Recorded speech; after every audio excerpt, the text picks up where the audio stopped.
put some of that ink down. There you go. It's cool. It's when you stretch it out. Put some faded jeans down there. And then I'm going to put a little bit of vintage photo up here. And then wet it. I love this. So the colours blend. Is it the same solution? So easy. Oh, that color combination is just to die for. No, it's actually the same as the Distress ink pad, because like the re-inkers, for example, I'll just let this air dry for a second. The re-inkers are a concentrated version of Distress. Okay, one dropper full of your re-inker is equal to what's in a pad. Right, so if I just put like one dot of re-inker and you put paper on it, it's going to be incredibly dark. If I water it down, it becomes fluid, but it's still going to be dark. So if I wanted to blend it out and I wet it down again, now it's just going to be, it's lost its whole ability to react with water or do anything now because everything is too fluid. So basically what we've done is we've taken the ink formulation, we've added resins to it to make this just a fluid version of Distress. So like for example on this tag, this is just taking your Distress ink now, and if you want to cover large areas, you just apply it, just like that. And then this, because it's the same formulation as that, becomes highly reactive with water. Can you say that again now, cool. that it's not the same ink in the 3 different forms? It's not. The re-inker is not the same. It's the same Distress formulation, but it's not the same consistency, the same viscosity. This is a concentrated dye. That's what you need in your ink pad, because that's what you're going to stamp with. Yeah. So if you wet this out, if you water this down, you're going to get basically kind of a watercolor wash, but you're not going to get that same formulation as if you were to apply your... This is kind of the same as taking an ink pad and rubbing it all over a surface and then wetting it. But if that isn't? Yes. Oh, but that is. Yes, but it's more fluid. So for example... So you can move it. Right, so for example, if you wanted to cover a pad like this with that much vintage photo, you'd have to go direct to paper, direct to paper, direct to paper, building your layers, which is using a lot more ink from your ink pad. Where this, a couple of swipes, and it's just a quick way to Distress. So yes, it's the same properties, the same reactive quality. The one difference is you cannot emboss with this stuff. Only because it's so fluid. Because we have, again, it's a thinner version of Distress. So when you stamp with Distress, it stays on the surface for a while so you can emboss. This, as soon as you put it on, soaked in. Got it. Yeah. But I mean, this is something that you can't achieve this look even if you went direct to paper. Right. It's not that reactive. Yeah. Right. You're only going to get a few drips. So we basically just took all the cool properties of Distress and made it in far more of a liquid version so you can do stuff like that now. Yeah. It's just taking Distress to, you know, a different way. Now again, I mean, I tell people it certainly doesn't replace the pads or the need for the ink pads. Right. It just gives you another way to Distress and keep that, you know, all these cool drippy things on, like I said, on canvas, on paper, on grunge board, on book board, all those things. Because again, look at that, the re-inker. It's just it's so concentrated that tiny little dot is just so saturated.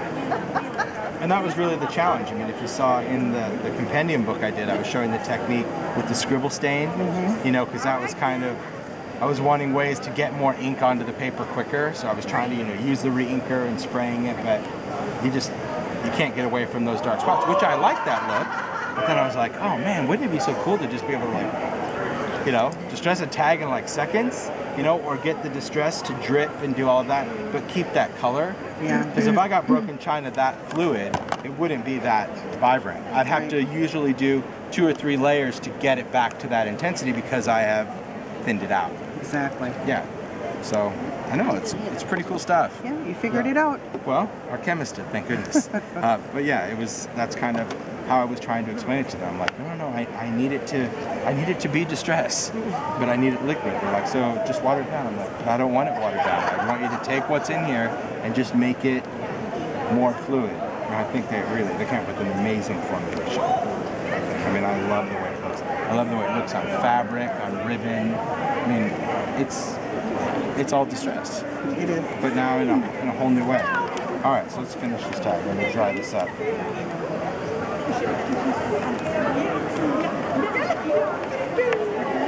this look. It's like rust and yeah, it's cool. Quick and easy. It's super quick. You saw that. That was just rubbing 3 colors and hitting it with water and letting it do its thing.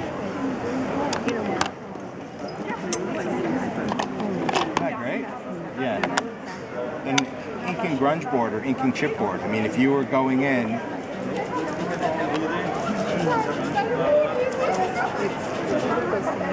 to ink grunge, or you could take peel paint.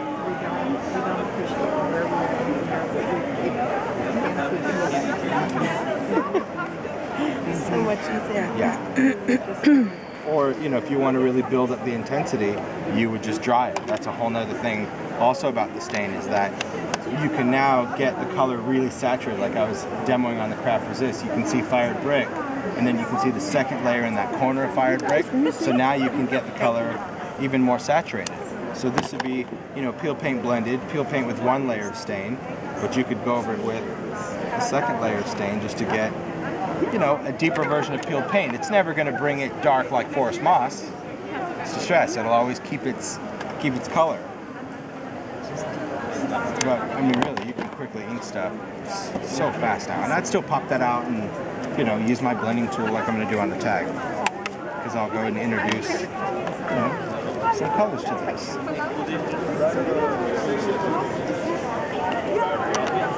So yeah, you can go in with all of these colors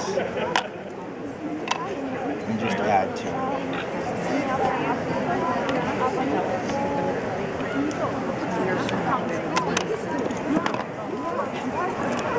Stamp.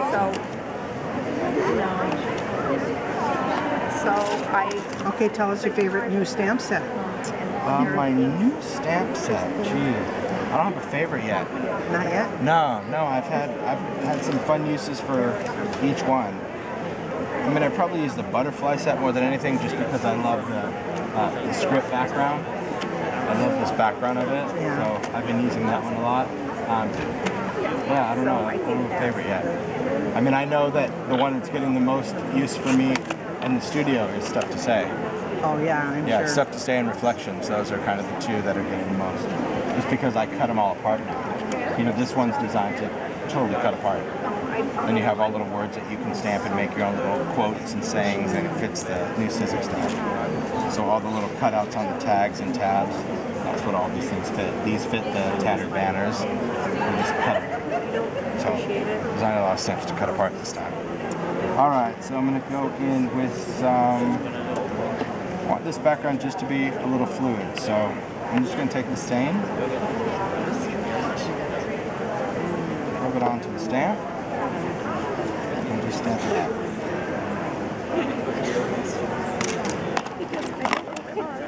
It's going to give me that really cool kind of watercolor look.